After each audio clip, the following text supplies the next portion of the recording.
The Highams Park Society is a local society interested in history, but we're not the historical society of Highams Park.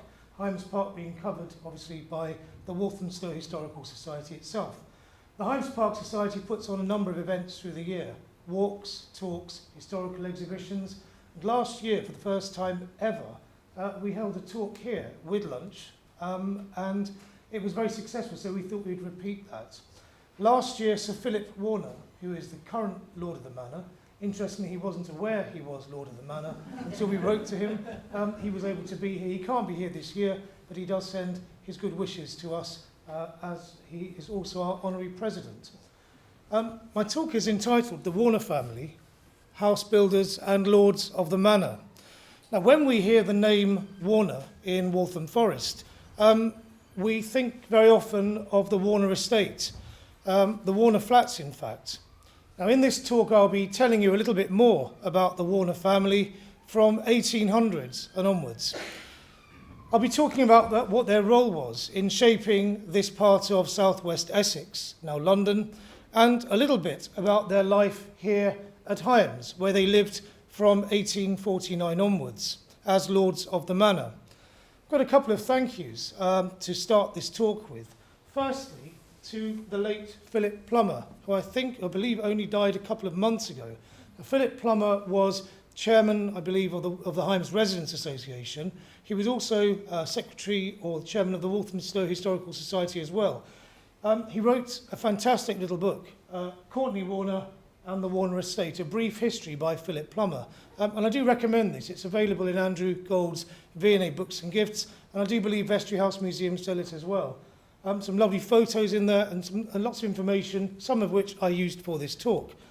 The second person I'd like to say thank you to, I've never met them in fact, is a chap called Paul Weaver. I did some research for this talk in Vestry House Museum, in the search room there, and I found a project that somebody had written many, many years ago, in the late 1970s. It is an extensive history of the Warner family and of their building in Waltham Forest. When I looked at the top, it was written by someone called Paul Weaver, and in brackets, I think one of the archivists in the 1970s had put in brackets 13 years old. So the great Paul Weaver, wherever he is today, if he's still with us, I'd like to thank him as well. And finally, Joe Parker, the archivist at Vestry House Museum.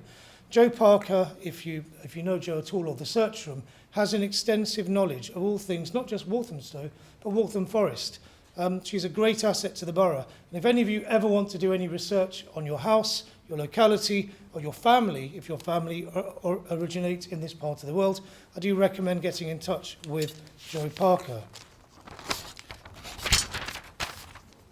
I've got a map here that helps us place our talk geographically. The reason why this map is a bit confusing, first of all, is it's not a map of London. It is a map of the historic county of Essex. We see here the Naze, the River Thames. Does that make sense to you? And here, from bottom to top, is the post-1965 borough of Waltham Forest. What's coloured in red is the old county borough of Walthamstow. What's above Walthamstow is Chingford, and below Walthamstow is Leighton. Now, our talk concerns the boroughs, the old boroughs of both Walthamstow and Leighton. Two areas, not only areas that the Warner family lived in, but areas that the Warner family developed in. This part of now Waltham Forest, Woodford County High School, people often think of as being Woodford, but it is again in historic Walthamstow. The Walthamstow borough boundary, in fact, goes right the way through the sort of carriage drive area at the front here, and the old Walthamstow borough boundary goes right the way up past the golf course, right the way to Woodford. Is it called Woodford Primary School? Woodford Primary School. So this talk concerns some sites in the old borough of Walthamstow, and if you look at the top right-hand corner, that's literally where we are now, and also some areas on the Walthamstow, the old Walthamstow-Leighton boundary, just there, left to right.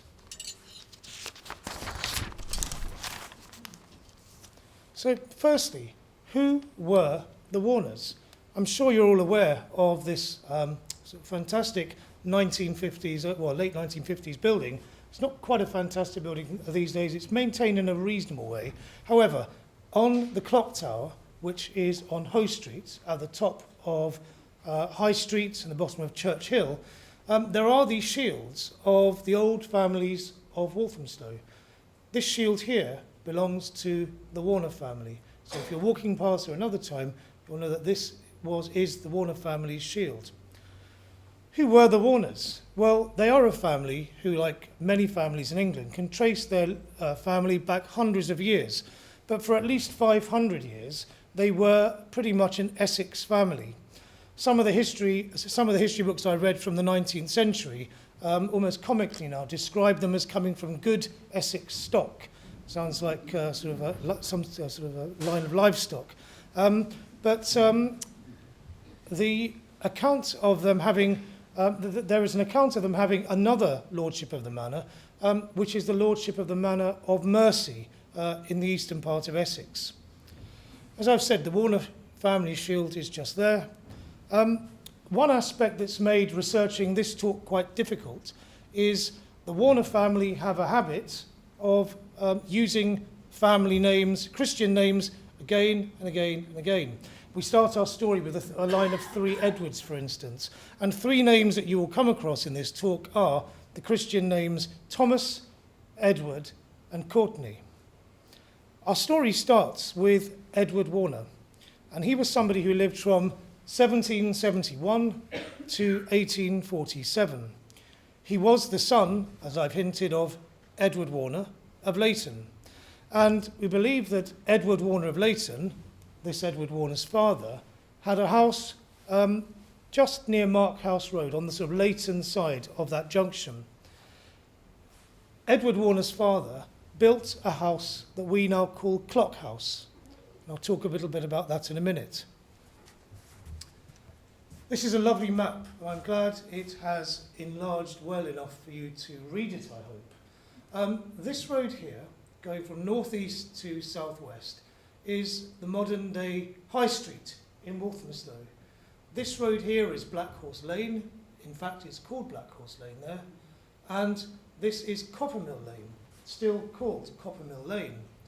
Now, in the early 1800s, Marsh Street was a residential street, full of, not full of, but it had a number of very decently sized mansions dotted along it.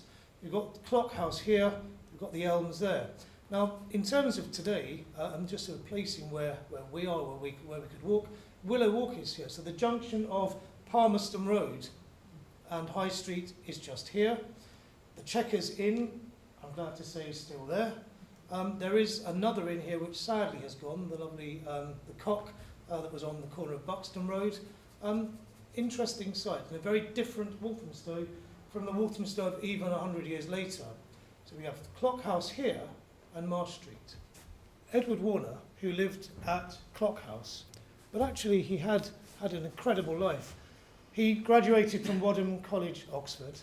He was a Lincoln's Inn lawyer. He was a businessman on the London Stock Exchange, Deputy Lieutenant of Essex. He was a Justice of the Peace in Middlesex, Essex, and also Westminster. And he was an MP. He was said to be the richest MP in the House of Commons when he took his seat. In 1848, he married a lady called Maria Carr. And I'm sure this is a connection. In 1848, he married. And in 1847, he'd moved to a much bigger house. And I'll take you back to the scene of Clock House here. So in 1848, 1849, this map is in fact from 1865, but the area was largely unchanged in that period. Walthamstow was still a rural parish in southwest Essex. However, one aspect of this part of Walthamstow was it did face the Lee Valley, which would have seen early industrialisation in that period. And the difference between Clock House and Marsh Street and where we are now, Higham Hills, as it was called, or Higham Hall in Woodford, there's a marked difference. Higham Hills, where we are now, is a much bigger house. It was the seat of a number of prominent men who were all lords of the manor. And I'm sure moving to this part of Walthamstow, there was a very big impact in terms of the house. When the Warners moved to Higham Hill, the house came with the title Lord of the Manor of Higham Benstead. So their life changed physically and also in terms of their title. Now, at this point in our story, 1849, the Warners, or Edward Warner, was Lord of the Manor, but he wasn't yet a house builder. With the purchasing of Highams, the Warners added 500 acres to what they owned. Clock House had an acreage of 130. The Warners also had some acres left from Edward's father's house in Leighton, but with the buying of Highams, they increased their acreage to about 700 or 800. In 1848-1849, Walthamstow was a rural parish of about 5,000 people. As I said, Edward Warner married Maria Carr in 1848. They had two children, Sir Edward Warner and his second son, Sir Thomas Courtenay Thaden Warner, I will talk about a little bit later. At Highams, Edward Warner was Lord of the Manor of Higham Benstead. Then, as now, Lord of the Manor titles could be bought, but very often in the 1800s, if you bought a title and a property, the two came together. His 130 acres ended up being 500 acres. And Highams was a very, very important property. It commanded, as I'm sure you're aware, amazing views over the Middlesex Valley, the Lee Valley. In 1768, Repton here, Humphrey Repton, had been commissioned by a previous Lord of the Manor to build a lake, which we now know as Highams Park Lake, and to landscape parts of the garden. So as Lords of the Manor, they had a magnificent property. And one thing as well, they were nearer to the social life of Woodford, although they were very much a London family as well, a London society family. Coming to Walthamstow were a very, very big factor in our story of the Warners as house builders. This is, as I said, a map from the 1890s, but it gives a good idea of two railways, the first of which was to prove very, very important. If we look here at Hoe Street Station, now known as Walthamstow Central, the line originally went through St James Street, went to Shernhall Street, but no further, and then went into Lea Bridge Road Station, and then into London that way. So the Hall Farm curve is actually what the line used to use. But what the line meant was people started developing in Walthamstow. The Gospel Oak line, the line that we call the Gospel Oak line here, was developed much, much later and was in fact funded by Edward Warner's son, and that's from 1894.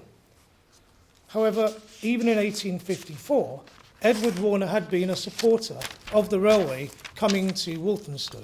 As I said, this railway line here, the Great Eastern Railway, came to Walthamstow in 1870. Forgive me for the rather scratchy picture, but it was quite difficult to find a photograph of this gentleman in his early years. Most of the photographs of Sir Thomas Courtenay Thaden Warner are from his more mature years, shall we say. Now, he was Edward's second son and was born in 1857. Edward Warner's first son, Edward, was born 1 year after Edward had married, and sadly he died in infancy. So Sir Thomas Courtenay Thaden Warner, born 19th July 1857, became heir to Edward's fortune and also heir to the title Lord of the Manor of Highams. Edward Warner was interested in developing and building in Walthamstow. And again, this is his son, Sir Courtenay Warner. Edward Warner first built a number of small villas on Lea Bridge Road, and this was in about 1860. 1860, Edward Warner built some small villas on Lea Bridge Road. The railway had actually got to Lea Bridge Road in 1840, but there hadn't been much development. But it was 1866 that local development really started. And I say local, meaning development in Walthamstow. We'll look at a map a little bit later, where you see just how far this part of Walthamstow was from the Clockhouse estate and their original developments. In 1866, land owned by Edward Warner was leased. An 80-foot plot was leased to a George Saltwell, and that was quite a long lease in that era. It was common for leases to be about 21 years or so, but an 83-year lease was a substantial lease, and was also a lease that meant that the house builder or the landowner was really, they were investing in an area that they expected to grow and develop over time. Now, Edward Warner financed the building of the first buildings on that 80-foot plot, and there were other small developments. Now, those small developments occurred near to the clock house around High Street. So there were a number of smaller plots, and can you see the area would have started to change over those sort of 10 years from 1849 when Edward left the clock house until we got to the late 1890s and things looked like this. In 1870, after the railway came, there was a great increase in the price of land. More leases were granted, and then Mr. Johnson built houses on land that belonged to Edward Warner. Those houses weren't well built. The building was financed by the Warners, but 4 houses collapsed. Nobody was injured, but just the, not necessarily scandal, but just the nature of houses collapsing, Warners being financially involved, caused the Warners to actually have a rethink about how they might build in Walthamstow.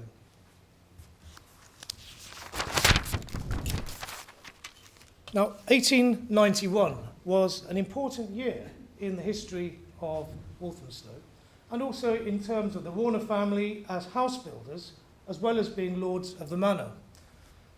The flats on the left, these half-house flats, are actually on Warner Road. And this lovely house, with all the wooden features those porches have, is on Maud Road, just behind where Clock House is. And I've mentioned Clock House a few times, but I'm going to just to clarify where I mean. If you're familiar with Walthamstow High Street, you might remember where Woolworths used to be, and where there is now, next to where Woolworths used to be, there is a big Turkish and international supermarket. Behind that were a number of Warner houses, and in the middle of those houses was built the Clock House, a fine building built of faced with Suffolk brick, and that is where Edward Warner and his father lived in the early part of the 1800s. Now, because of that, the Warners they owned land right round this area of Clock House here. So that's the reason why the Warners themselves started developing this area of that part of Walthamstow. So here we have Warner half-house flats and also some semi-detached, but large semi-detached Warner houses. Don't know how well aware you are of that part of Walthamstow. But these houses here were built to a design, or they're said to be built to a design, that was invented by Sir Thomas Courtenay Thaden Warner. Now, Sir Courtenay Warner was quite young when the Warners started building their properties just behind the Clock House. But he was very interested in building. He was interested in the opportunities that there were building, and it is said that he designed these half-house flats. Now, half-house flats are a feature of a number of parts of London. There are estates in Tottenham, in Brixton, in all sorts of parts of London. They tend to be in Zone 2, the modern-day Zone 2 and 3 areas of London. But they were largely designed as dwellings for artisans, for skilled working-class tradesmen, for slightly lower-paid clerks, the middle-class clerks. But they were a very, very good solution for urban housing in this period.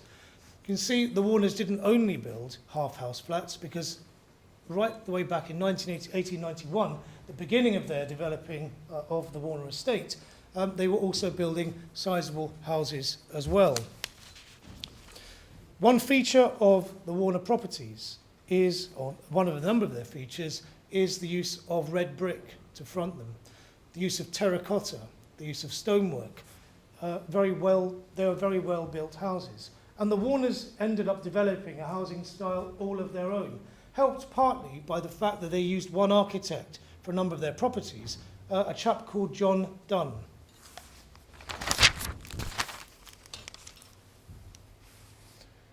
Now, the period from 1891 onwards saw really rapid urban development in Walthamstow.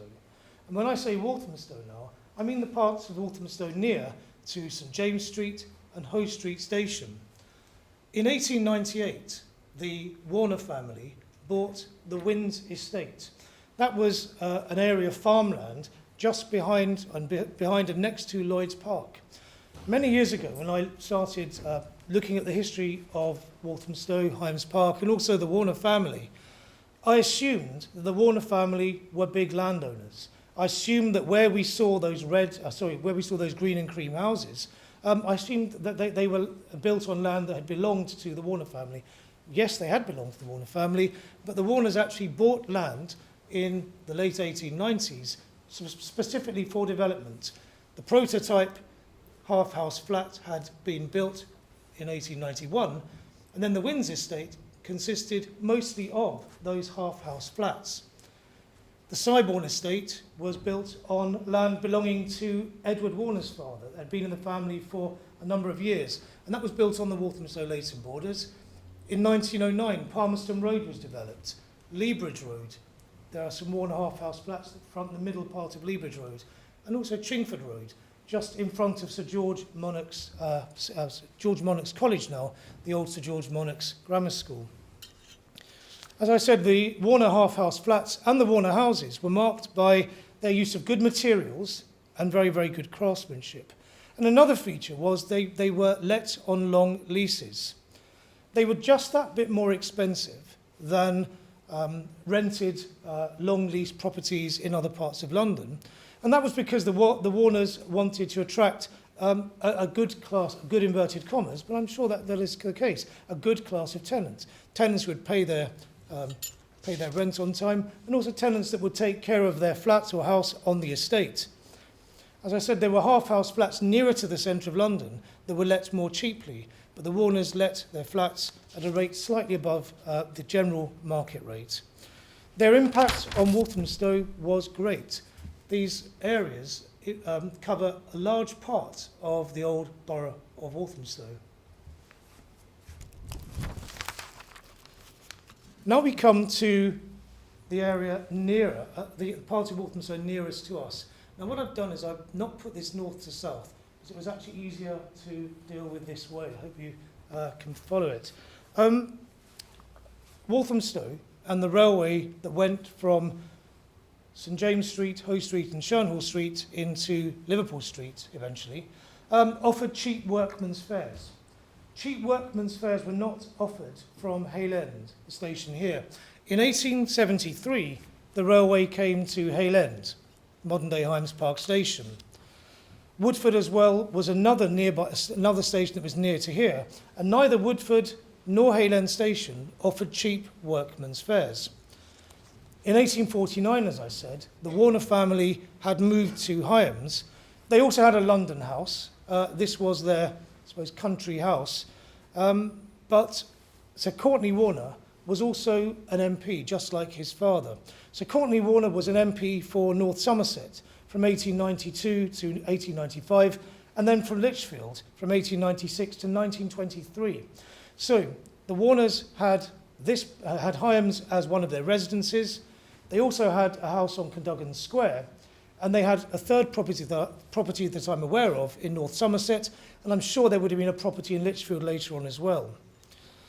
Now this map is a very, very different map to the map we looked at the bottom end of Marsh Lane, Walthamstow High Street. This map is from about 1898, 1900, or even 1905. There are errors on the map, and I'll talk to you about them. But it gives us a very, very good idea of the extreme differences in the then borough of Walthamstow. Very, very densely populated southwest and sort of southern part of the borough. Here, factories, fireworks manufacturing, and all sorts of other factories along Black Horse Lane. And then here we come to a little bit of remaining Essex countryside. Highams is here, and you can see here the Walthamstow-Woodford borough boundary. These houses here are some half-house flats built in the 1890s. Here we have, and I'll come to the Montauk Road villas in just a minute, Here we have Montauk Road and plots for the Montauk Road villas. The White House, modern-day Haven House, is here. And then there are 4 properties also built by the Warners. Now, the Warners built these 4 properties on what we call now the Bridle Path, which was called Cottingham Road, in 1881. They were enormous properties. I don't know if anyone here remembers any of them, because they were pulled down they were pulled down over a number of years just after the Second World War. Sorry if you don't or do. So these were properties built by the Warners in 1881. You can see that if, as it was, they were living at Highams, development had to be and would be of a certain nature. It wasn't just the fact that you could only buy cheap workmen's tickets from Walthamstow. The whole of the area here was, in many ways, the back garden, large back garden, of Highams. So villas were built on the Bridle Path. St Patrick's Court is now there, a number of local authority blocks of flats. The White House was, this area of land was leased in 1905, and then in 1906 the land was sold off. And then the Montauk Road villas were built in the 1890s.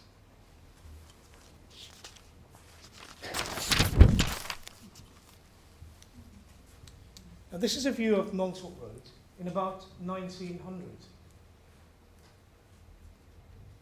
The villas are recognisable today.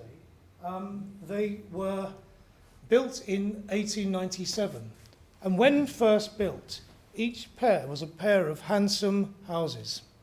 30 were built, more were planned, but demand was actually quite slow for these villas.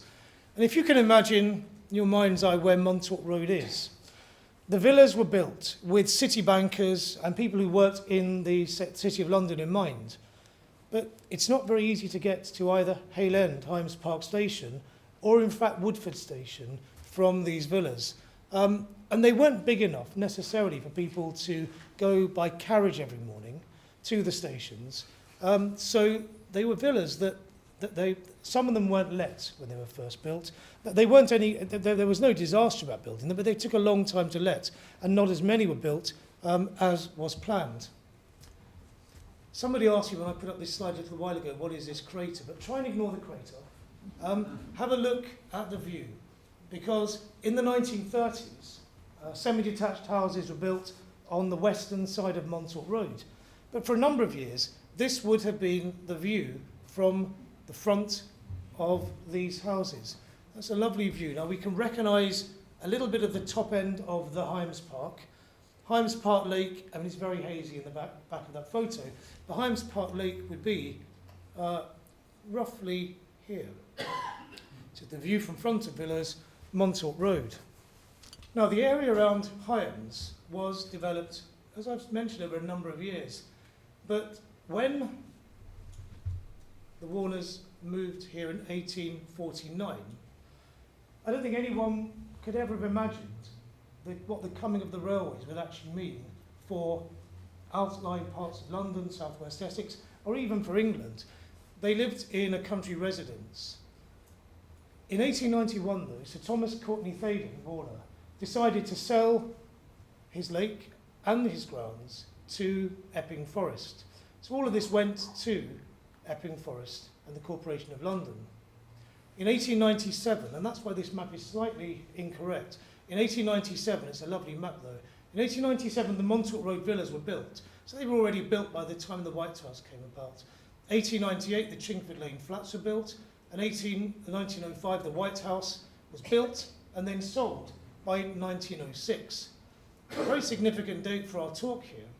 The Warner family as house builders were still lords of the manor of Higham when they moved, but moved they did. In 1902 they moved to Brettenham Park in Suffolk.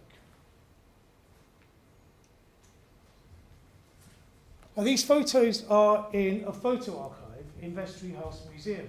They're dated 1902, but Joe Parker, the archivist, was unable to tell me the story behind the photographs. They are photographs of Highams as the home of the Warner family in 1902, and I can only think that they were taken as a way of documenting the last days of this building as a house. And I'll just scroll through these photos and just have a look at the rooms that appear.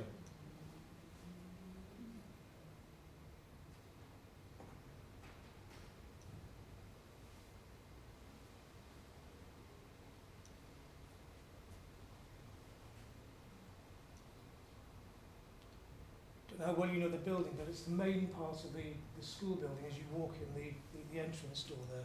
Last year we were able to walk around because the head teacher of the school was here in the talk, so she did let us do that, but may not be able to do that this year. And this the grand staircase in the hallway.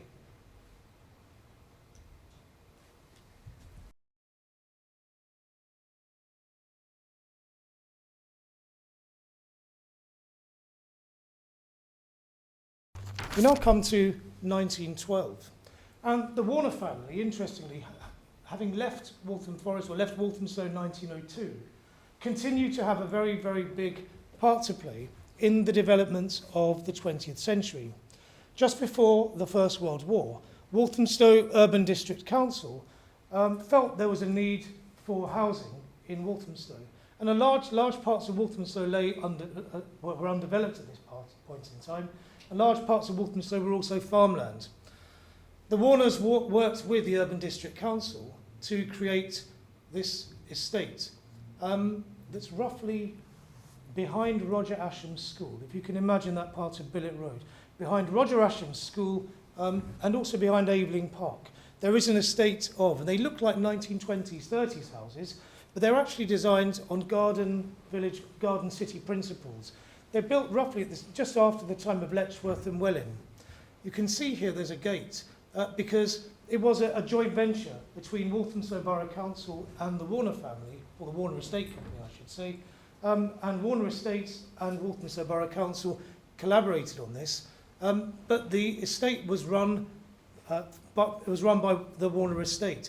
The gates here were taken down in the 1950s, early 1960s, when Walthamstow took ownership of those houses.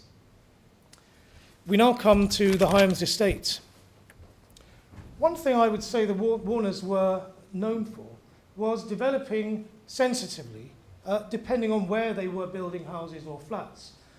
Cheap workmen's fares, half-house flats for artisans in the southwest of the old borough of Walthamstow, and then this lovely estate, the Highams estate, developed in this part of the old borough of Walthamstow, all falls in the Woodford Green postal district now. This is an interesting map because you can see there was one plan at least for houses on the Highams estate, and that is roads like the Charter Road, Nestor Road, Henry's Avenue and Montauk Road. There was a plan to build right up to the edge of Highams Park Lake. And when I looked at that, I thought, how terrible, wouldn't that have been awful? However, if you imagine the other side of the lake, we've got Forest Glade on the other side of the forest. It's very nice to live on Forest Glade, opposite the forest. It would have just been an aspect a little bit like Forest Glade. But the Highams estate was not developed quite in this way, for reasons similar to the Montauk Road villas in the 1890s. It was an estate of 90 acres, and houses were fairly expensive. The smallest three-bedroom house on this estate cost £1,050. And at that time, for instance, just to give you an idea of price comparisons, you could buy a new three-bedroom house, large three-bedroom house on Daleview Crescent for about £680. So £1,000 was a lot of money for a three-bedroom house, but because of where the houses were, close to Woodford Station, close to the kind of life at Woodford and Woodford Green, the development would warrant those type of prices. Now, the largest houses, some of the detached houses, were sold for as much as £1,600, which in those days, again, was a lot of money. They were built with great attention to detail, as was the feature of the landlord building company and also the Warner Building Company. Some of them were in fact rented in the 1930s, and this estate was developed between 1932 and 1934. The houses were developed for sale, some were rented, but in time all of them were sold.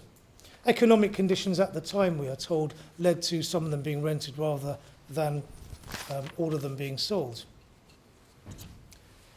This development near to the lake, as I said, did not happen. And Repton's parkland, which is roughly in this triangle, remained. In 1937, Edward Warner, who was the son of Sir Thomas Courtenay Warner, sold these 20 acres here to Walthamstow District Council, which is why in some ways we have a bit of an anomaly in that part of Repton's parkland, this part here, comes under Epping Forest, and the triangle that we know as the Highams Park is owned by the borough now, the London Borough of Waltham Forest. In 1934, Sir Thomas Courtenay Thaden Warner died in his London home. And here is an extensive article in the local Guardian newspaper. He was, as I said, the second son of Edward Warner, who was the first Lord of the Manor. That is Edward Warner, who had moved from Clockhouse to Highams in 1849. Sir Courtenay Warner lived from 1857 to 1934. Now, he would have seen unimaginable changes, 1857 to 1934. And I would say that he oversaw thoroughly decent development of this part of London. He oversaw urban and suburban development in a period where this part of southwest Essex became almost completely urbanised. He inherited his title and the estate when he was only 18, and he came into full possession when he was 21, but he had a very, very big impact on the local area.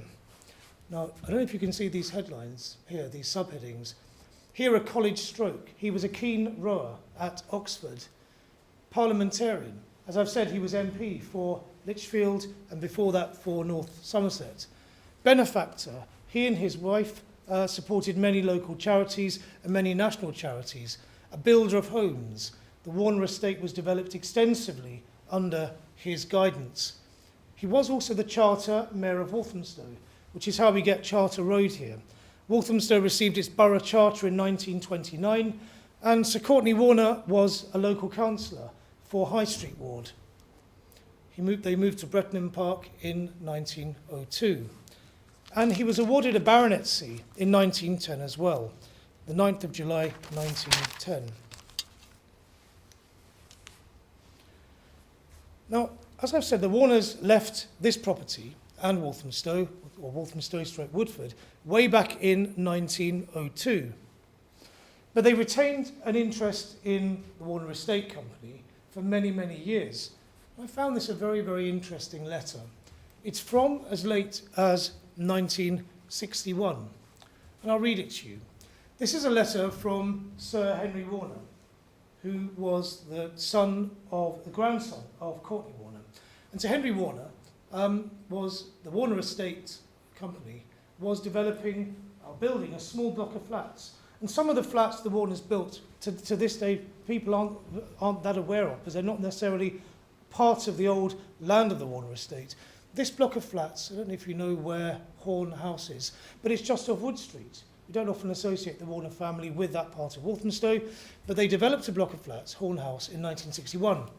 And Sir Henry Warner is writing here to A.D. Law, who was the borough historian. Dear Mr. Law, thank you very much for your note on the history of the site of our block of flats. We shall be calling this block Horn House. And then he goes on to mention historical references and names from Walthamstow's past. It just gives you an idea of why in Walthamstow, or why in this part of Waltham Forest, there are so many roads named with very significant names, not just from Walthamstow's history, but from the history of the Warner family.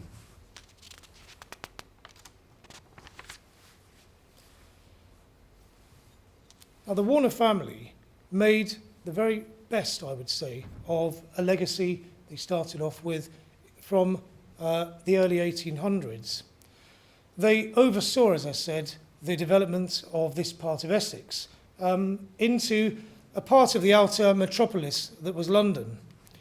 The Warners did so in a way that helped the lot of many local people. Well-built houses, attractive streets, parks, and charitable donations. And in many ways, some of the developments we've looked at are developments that suited the different parts of Walthamstow, historic Walthamstow, that they developed. Now, the Warners were not a charity, but I think you'll agree with me that they were sympathetic local developers. At this part, at many points in history in the last 120 years, there were developers who developed parts of London either with shoddy buildings or who charged astronomical rents, who didn't really add much to their local areas. But the Warners certainly added a lot to what we call the fabric of modern-day Waltham Forest. In 2001, Warner Estate Company sold the whole of their estate in Walthamstow, or Waltham Forest, to a housing association, Circle 33. That was at the time quite a controversial sale. However, what I would say is that they didn't sell the Warner Estate houses to a developer. They didn't sell the Warner Estate houses to an investment company. They sold their houses to another social housing enterprise. This is an image of Clock House in the middle of the last century. The Warner Families Association with Clock House and also with the Warner Estate in Waltham Forest lasted from 1813 to 2001. That is nearly 200 years. I'd like to finish by saying the Warner families, house builders and lords of the manor. Thank you.